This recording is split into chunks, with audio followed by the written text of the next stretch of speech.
CNN News, Congo number one TV, votre site d'information. Number one en qualité, number one en actualité, en temps réel. La véritable église persécutée parce que déjà à l'époque des apôtres, il y a eu des hommes comme Ignace d'Antioche qui a commencé à écrire des épîtres en disant que l'évêque tient la place de Dieu. Il a commencé à mettre en place une vision pyramidale, pastorale, le pasteur chef de l'église locale. Et beaucoup de gens sont venus après. Clément de Rome, dans les années 100, qui était un évêque et qui a écrit, qui disait qu'il était pour la suprématie de l'évêque de Rome, le pape. Donc cette église babylonienne, qui était déjà là, qui est née en même temps que l'église du Seigneur, a commencé à se structurer avec sa propre doctrine. Et il y a eu un autre homme, plusieurs, comme Tertullien, au deuxième siècle, après Jésus-Christ, qui dit il faut la Trinité, que Dieu est Trinité. Un mot qui n'est même pas dans la Bible. Un nom qui n'est pas biblique. Tertullien, d'Alexandrie. Il va emprunter la doctrine égyptienne, la triade égyptienne. Horus, Isis, Osiris. Il impose ça, il met ça en place, il impose ça à certains croyants, et ça marche. Vous voyez cette église-là? À côté, Trinité, dîme, bâtiment comme étant le temple de Dieu, la maison de Dieu, ordination,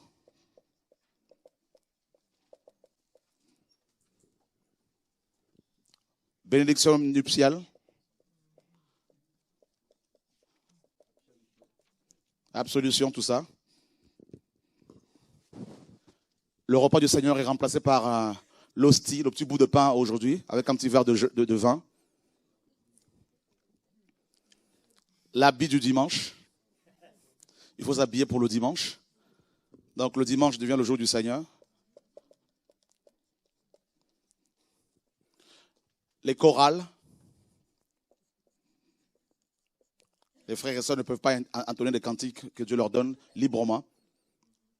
Mais il faut des professionnels des chants. Voyez? Et donc le pasteur chef de l'église locale, avant c'est le prêtre, c'est toujours le cas pour les catholiques. La centralisation de la prédication. C'est-à-dire, Calvin disait que sans le culte protestant, sans la prédication du pasteur, le culte protestant n'a pas lieu d'être. En fait, des chrétiens sont devenus des bouteilles vides qui doivent être remplies tous les dimanches par le pasteur. Donc c'est pour ça que les pasteurs, c'est pour ça qu'ils ont mis en place le sermon. Le sermon, c'est de la, n'est-ce pas? Le sermon, c'est rien d'autre que de la du sophisme. En fait, les sophistes étaient des débatteurs grecs. C'était des débatteurs. Ils allaient, vous savez, s'habiller en soutane. Ils avaient des pupitres. Ils allaient de ville en ville. Ils n'étaient pas chrétiens. Hein? Et ils répétaient par cœur les vers d'Homère. Et ils épataient les gens parce qu'ils maîtrisaient la rhétorique. Vous voyez, ils avaient des argumentations terribles, des arguments terribles. Donc, c'était fort. Et quand ils prêchaient comme ça, là, les gens les acclamaient. Vous voyez? Alors que dans l'église du Seigneur, oui, il peut y avoir des enseignements. Il y a des enseignements, bien sûr, mais des partages, surtout exhortations les uns les autres. On s'est réunis, ils se réunissaient, ils partageaient. Ah, moi, j'ai tel passage à partager, j'ai telle chose à partager. Gloire à Dieu. Vous voyez, le temps des enseignements, oui, mais il y avait beaucoup de partage aussi. Et ils ont confisqué, chez les catholiques, ils ont confisqué la Bible, ils l'ont gardée pour le pape. Hein? Donc voilà. Et quelques privilégiés, même des prêtres n'avaient pas droit à la Bible. Ah bah oui. Pendant combien d'années? Pendant 1200 ans. 1200 ans. parce qu'elle a été rendue au peuple avec la réforme protestante. Mais la vraie église, attention, la vraie église avait toujours la parole. Il ne faut pas l'oublier. Ah oui, oui. Parce que le Seigneur dit, mes paroles sont esprit et vie. Voilà. Donc, vous voyez, cette église-là se mettait en place. Et elle a été mise en place officiellement. En esprit, bien sûr, à la naissance de l'église, dans Acte 2, donc le levain, qui était là. Mais officiellement, sur le plan humain, en 325, avec le concile de Nicée. Constantin arrive au pouvoir, il va être élu comme empereur de l'Empire romain occidental en 312 après Jésus, donc au IVe siècle. Et il va être l'empereur de tout l'Empire romain en 324 après Jésus-Christ. Et un an après, en 325, il convoque une grande réunion écuménique parce qu'il s'était soi-disant converti au christianisme. Et maintenant, il s'est dit, bon, je dois gérer les conflits de cette église, de ce mouvement-là. Sachant que pendant des années, les vrais chrétiens, la vraie église était persécutée par les empereurs romains, comme on l'a vu, Claude qui chasse les croyants de Rome, tout ça, et Hérode qui exécute Jacques et qui enferme Pierre. La vraie église a toujours été persécutée. Et cette église-là, la fausse, elle s'est institutionnalisée, elle s'est organisée charnellement, elle a copié en fait le modèle de l'empire. En fait, elle a copié l'église, l'empire romain dans sa structure.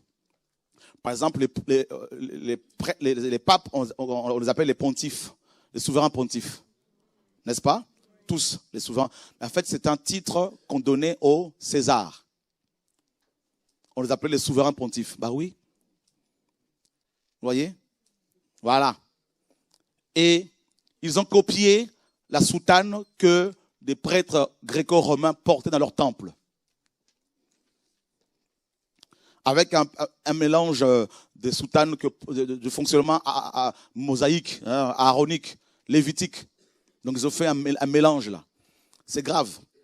Et en 325, quand ils vont convoquer cette réunion, donc quand Constantin convoque cette réunion, il y a eu plusieurs évêques, à peu près 315. Et ils ont décidé qu'il fallait mettre en place, alors que la parole était déjà là, mettre des dogmes pour imposer aux chrétiens de leur religion.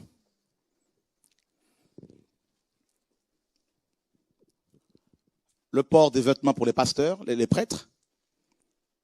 La dîme qui a été mise en place par Cyprien de Carthage, qui a vécu au début du IIe siècle de 200 à 258 après Jésus.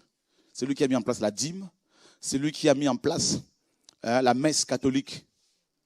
C'est lui qui a mis en place l'Eucharistie en disant que quand les Romains, quand le prêtre catholique soulève l'hostie comme ça, c'est là que Christ devient, c'est là que ce bout de pain devient vraiment Christ. Ça, c'est Cyprien qui a mis ça en place. C'est grave, hein? Le mot messe signifie sacrifice perpétuel de Jésus-Christ. Et ils ont mis en place le dimanche. Constantin a décidé que le dimanche était désormais un jour férié. Ça va, frère, au fond? C'est là? Un jour férié, parce qu'il adorait le Dieu soleil. Donc, il fallait un jour pour ce Dieu. Voilà pourquoi des chrétiens aujourd'hui, le dimanche, se disent c'est le jour du Seigneur. Ils ont mis en place, et bien sûr, la théologie, en disant qu'il faut absolument que les prêtres, tout ça là, soient formés théologiquement, voyez, avant d'exercer.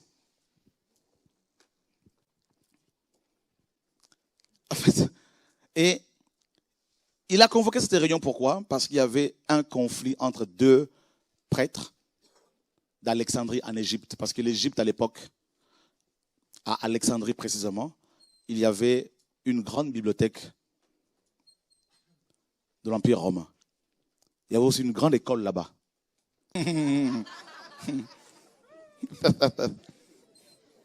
C'est l'esprit d'Égypte. La mentalité. Même si c'est un mot grec, mais on comprend. Sortez, fuyez.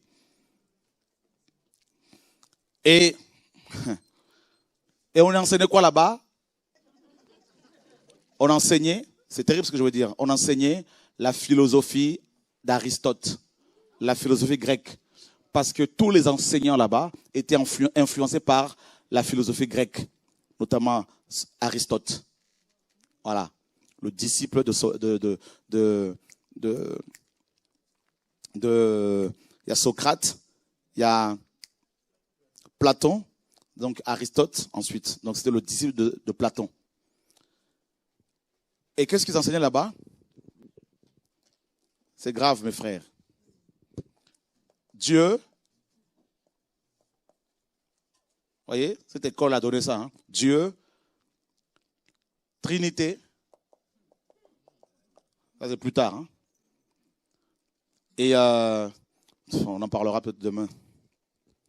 Donc, l'angélologie, tout ça, tout ça là, donc on va en parler certainement demain vite fait. C'était, en fait, les gens qui sortaient là-bas leur crâne était rempli de philosophie. Aucune puissance. Voilà pourquoi les deux prêtres là d'Alexandrie, Arius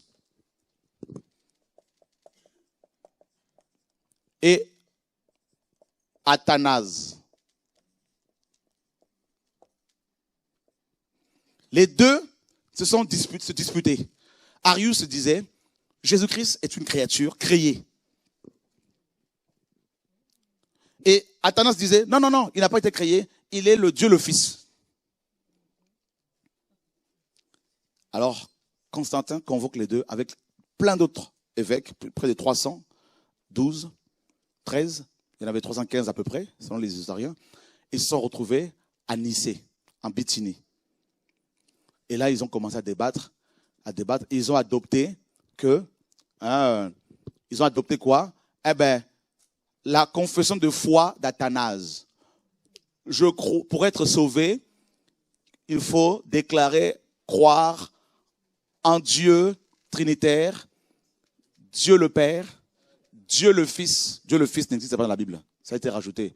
Même Louis II qui était influencé par cette doctrine démoniaque, va rajouter devant Fils dans Jean 1, 17, Théos, Dieu. Ça a donné Dieu le Fils pour valider la Trinité. Satan s'est introduit. En fait, c'est son église à lui. C'est pour cela qu'il a mis toutes ces doctrines-là. Donc, en 325, là, ils ont mis en place la Trinité. Là.